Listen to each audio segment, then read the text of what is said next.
2015 was a big year for video games, but you know what? Next year is gonna be huge too, if not bigger. That's why GameRanks wants to talk to you today about the top 40 PC games of 2016. Number 40, Lost Ark. Are you a big fan of Diablo or other hack and slash games that are similar to Diablo, maybe even Zelda? Well, Lost Ark basically exists for you. It's a gorgeous MMORPG version of that style game. There's gonna be these really massive open world battlefields and a PvE arena feature where players can battle the light monsters. It really looks like a massive MMORPG that's just going to be something great for Diablo players, and believe me, we can sometimes be a desperate lot. Number 39, Battlefleet Gothic Armada. Okay, so there's a lot of Warhammer 40k games. A lot. But if this RTS set in the universe doesn't get you excited, then you haven't looked at it yet. It's developed on the Unreal Engine 4, and it's boasting extreme customization all over. From your defense systems, to your support subsystems, to your weaponry, to managing every ship during and after battle. And on top of that, being in one of the coolest universes out there, this is a gorgeous looking RTS. Number 38, Dragon's Dogma Dark Arisen. So a couple years ago, Capcom released an RPG by the same team that made Resident Evil, Devil May Cry, and Breath of Fire. And over time, they've made some improvements to that game through various DLCs, and created a really massive open world that actually engrosses you and makes you feel as though you have consequence within the world itself. This game plays a whole lot like if you combine Oblivion with Monster Hunter, which is a weird combo, but trust me, it works really well. And frankly, there's a certain kind of excitement that comes along with having this kind of game on the PC. Number 37, Homefront: The Revolution is just every kind of weird that you want from Homefront at this point. It's 2 years after the first Homefront in 2029. There's a Korean invasion in Philadelphia, and it's obviously your responsibility to stop it. Not exactly a killer plot or anything, but who expected that? Who asked for that even? It's Homefront. It's big, it's obnoxious, and frankly, Philadelphia is a great setting for Homefront. The folks in charge of the sequel are really happy with what they've been allowed to do without THQ's involvement, moving from a very linear progression to a much more open world execution, which, to be frank, that's kind of what Homefront as an idea lends itself to. Number 36, Albion Online is a sandbox MMO. You can play this game on Windows, iOS, and Android, with other people playing it on any of those platforms. And if that makes it sound like it's dumbed down, you're very wrong about that. All the items and buildings are crafted by the players in the world. It has a crafting and player-driven economy, combat to claim territories, or even just attack and watch the world burn. You don't need to care about the spoils to be a victor. And here's the other thing. In the PvP, when you die, people can fully loot you. The combat actually looks pretty unique in that everything is classless, and a lot of people can play it at once on a lot of different platforms. Number 35, Unravel is a physics-based puzzle platform game. It's one of those unique games that just immediately gets a fan base. The mechanics combine traditional platforming with some puzzles that you have to solve using the yarn that you are made of. And I've seen a couple of comparisons to Little Big Planet, but I don't think they're the same kind of game on account that's a creative platforming game, whereas this is a puzzle platforming game with a heavy emphasis on physics that I can't wait to dig into. Number 34, Dreadnought is a game where you take control of a large spacecraft and fulfill the role as captain using the weapons to attack other very large ships. And there's a very specific emphasis on very large ships. This is not like a rogue type situation. You are the captain. It's not going to be dogfights. A lot of this is about strategy, anticipation,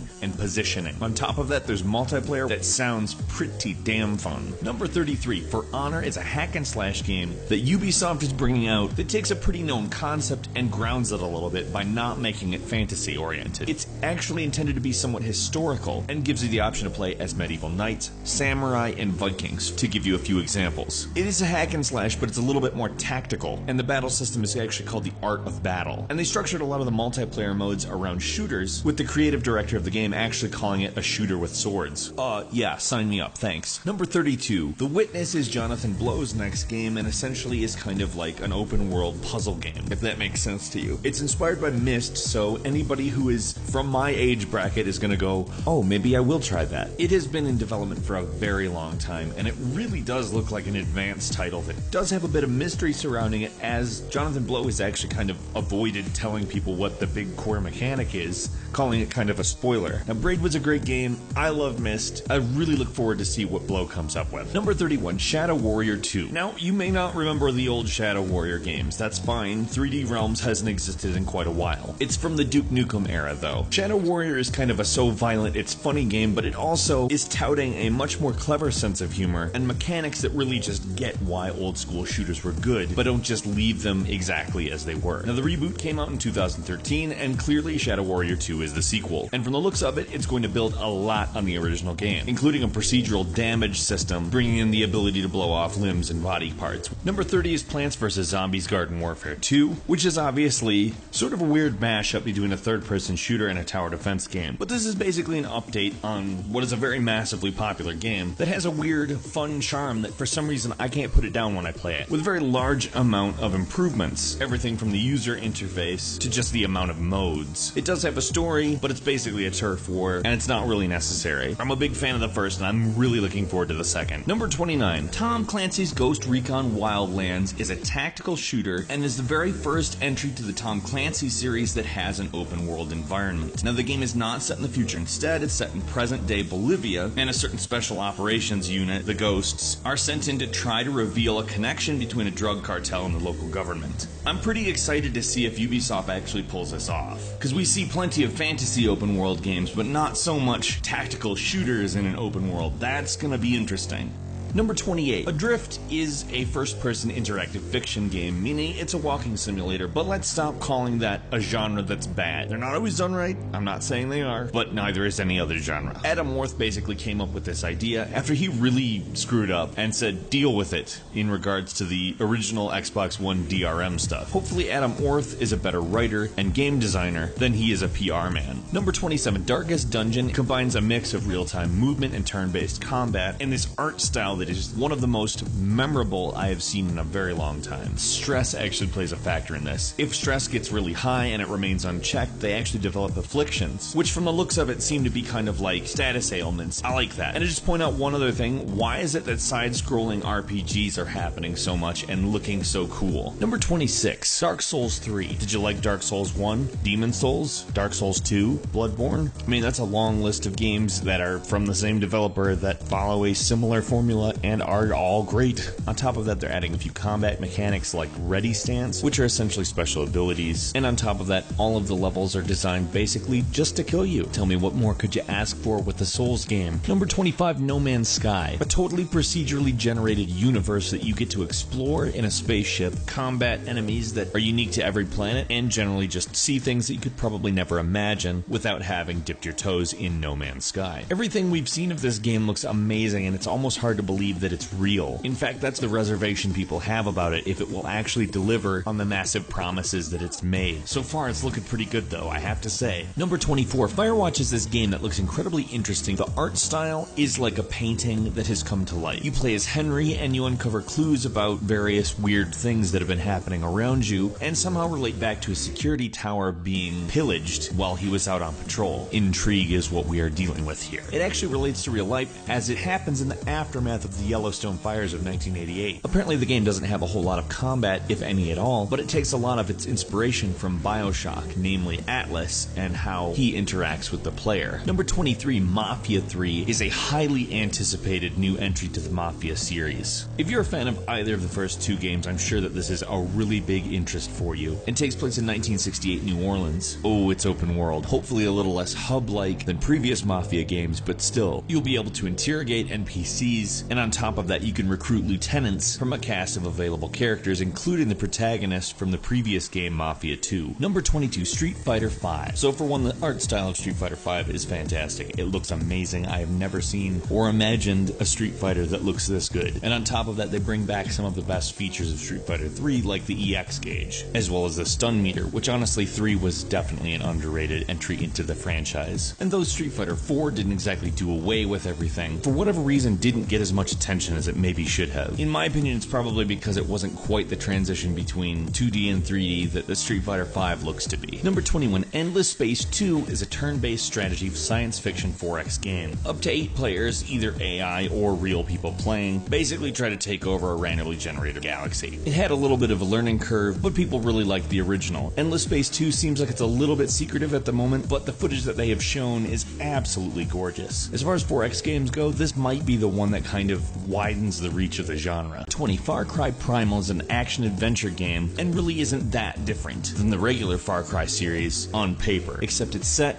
in the Stone Age. And being it's prehistoric, your regular gameplay like vehicles and gunplay just aren't there. You have to craft all the weapons and gradually build skills like making fire and cooking food. You can also have companion animals like saber-toothed tigers and badgers, and a pet owl, which you can directly control and find out more about your environment. Honestly, once you get the full description, it sounds bizarre, but kudos to Ubisoft for trying something different here. Number 19, Hitman, is the latest in a series that has kind of gotten some flack recently. It's serving as a prequel rather than a reboot, and is going out of its way to kind of return to the roots of the series. The levels are all essentially sandboxes, and you can do what you want to advance the mission objectives. Contracts mode is also coming back, so fans of the series should probably be excited. Number 18, Blade and Soul is a MMORPG that combines open world mechanics with a combination of various martial arts. There's various PvE and PvP events, as well as a pretty extensive combo system to make the combat feel reminiscent of a fighting game. Number 17, Mirror's Edge Catalyst. I don't know if you ever played the original game, but it's a really great game, albeit with a few minor flaws, and from the sounds of it, the developers are trying to address all of those in the new version. Its build is neither a reboot or a prequel, but basically being an origin story that kind of sounds like a reboot and a prequel to me. One way or the other, I don't really care. Supposedly the mechanics are vastly improved, and they started off great last game, so I can't really see any reason to think this will be anything other than fantastic. Number 16, Deus Ex Mankind Divided. Basically what looks like a very triumphant evolution of human revolution, Mankind Divided continues to follow Adam Jensen, who's working to stop terrorist attacks. The plot will find Jensen basically attempting to find balance between whatever shadowy organization runs who he works for, as well as demanding equality for augmented individuals, which are looked at as a threat thanks to the events of the previous game, and indeed the climate in general. Number 15, Torment Tides of Numenera is essentially a spiritual successor to Planetscape Torment. The game is an absolutely beautiful reminder that a game doesn't have to be entirely 3D in order to be gorgeous. Do RPGs have to be third-person follow-along games? No, they don't. And I'd like to thank the developers of Torment for showing everybody a great-looking example that seems like it's really going to be a nice shot in the arm for the genre. Number 14, Kingdom Come Deliverance is a 15th century role-playing game that takes place in Bohemia. It features a classless role-playing system, as is seeming to be a rising trend, that allows players to customize their skills and create the roles that they want to take on their own. On top of a really varied combat system, the game also features a needs system which requires you to sleep and eat in order to stay healthy. Equipment and clothing degrades and requires repair. Basically, you're not just fighting enemies, you're also fighting time. Number 13, Rise of the Tomb Raider is breaking out of Xbox One exclusive hell and landing on the PC in January. Now, if you've played the reboot, you know that the gameplay has improved massively over the original series. But Rise of the Tomb Raider really just refines the idea of an open world game to be something that doesn't distract you away from your main quest. Really, it's a delicate balance, and Rise of the Tomb Raider nails it. I can't wait. It'll be nice not to have to boot up Xbox One to play it. Number 12, Divinity Original Sin 2. What's particularly cool about this is that there's going to be a skill crafting system. Where we've been talking about classless role-playing games for a while now, this is just that to the nth degree. On top of that, it's calling its friendship, romantic relationship, and hatred system Love and Hate. An obvious but well-titled system.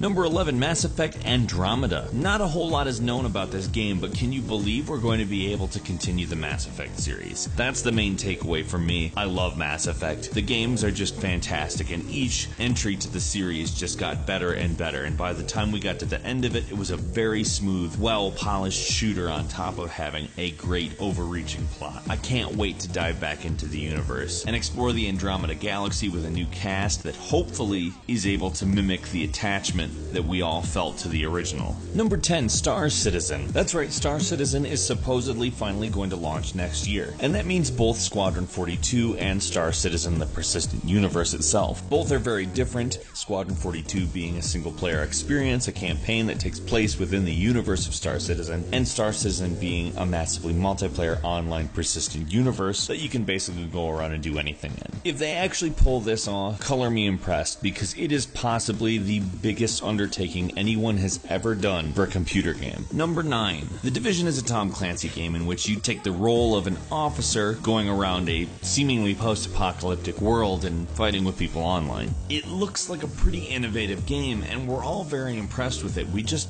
kind of wanted to come out. Number 8, World of Warcraft Legion, the 6th expansion set to the massively multiplayer online game. Obviously, World of Warcraft is what I'm talking about. Not only will this expansion increase the level cap to 110, it will also bring a number of new weapons as well as changes to player classes. On top of that, a new hero class joins the game in the Demon Hunter. There's a whole new plot and a much expanded setting, and WoW fans are obviously going to need this expansion pack. Number 7, Ashes of Singularity is aiming to deliver a brand new real-time strategy type experience by bringing in scale. The game claims to be the first native 64-bit RTS game, which in theory would provide it much more access to system resources, and uses a new 3D engine that fully leverages all multi-core functions in modern PCs. It's also among the first, if not the first, to support Microsoft's new DirectX 12, and if the game plays as good as its list of technical features, frankly it's going to be quite the game. Number 6, Dishonored 2. Okay, where to start? The original Dishonored is fantastic.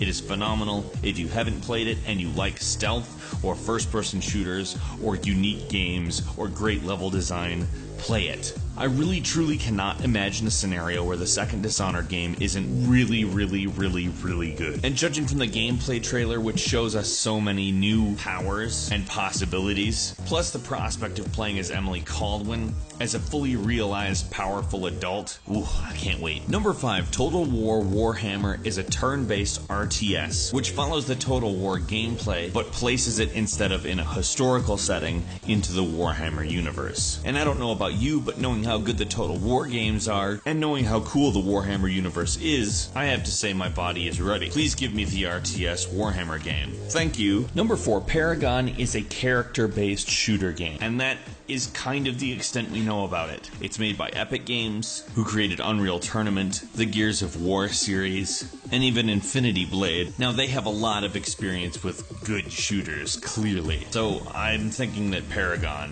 is probably going to be exactly that. Number 3, XCOM 2. This sequel to Enemy Unknown will take place 20 years later and assume that XCOM lost. XCOM 2 will obviously continue the story and build on the turn-based tactics battle model that was really great in Enemy Unknown. Number 2, Overwatch by Blizzard. Okay, yeah, not really known for first-person shooters, Overwatch really looks like an amazing effort out of Blizzard. It's colorful, it's gorgeous, it's free to play, and features squad-based combat for 2 opposing teams of 6 players apiece. It really just looks like a cool world, and the gameplay itself looks like a good balance between arcade and PC shooters. And finally, number 1 is the Doom reboot. What spent many years being refined as first Doom 4, which would have been the newest entry in a continuity, Bethesda and id Software went back to the drawing board and created a reboot. They realized they needed to take the core Doom gameplay and update it. It can't just be another shooter. It's Doom. It's the mother of all shooters. But id Software, under the guidance of Bethesda, who has done the same thing before with Fallout 3, taken a franchise and changed it significantly while retaining great elements from the originals to very good response. To put it in the simplest way possible, I believe it can happen. And after seeing the footage, I am more than excited about Doom. What are you looking forward to the most in 2016? There's a lot of games coming out, so frankly, the choices are not sparse. Leave a comment, let us know what you think, and don't forget to click the like button as well. If you haven't subscribed to GameRanks, now is a wonderful time to do so. We upload brand new videos every single day of the week. The best way to see them first is, of course, a subscription. As always, thank you very much for watching this video, and we will see you next time right here on GameRanks.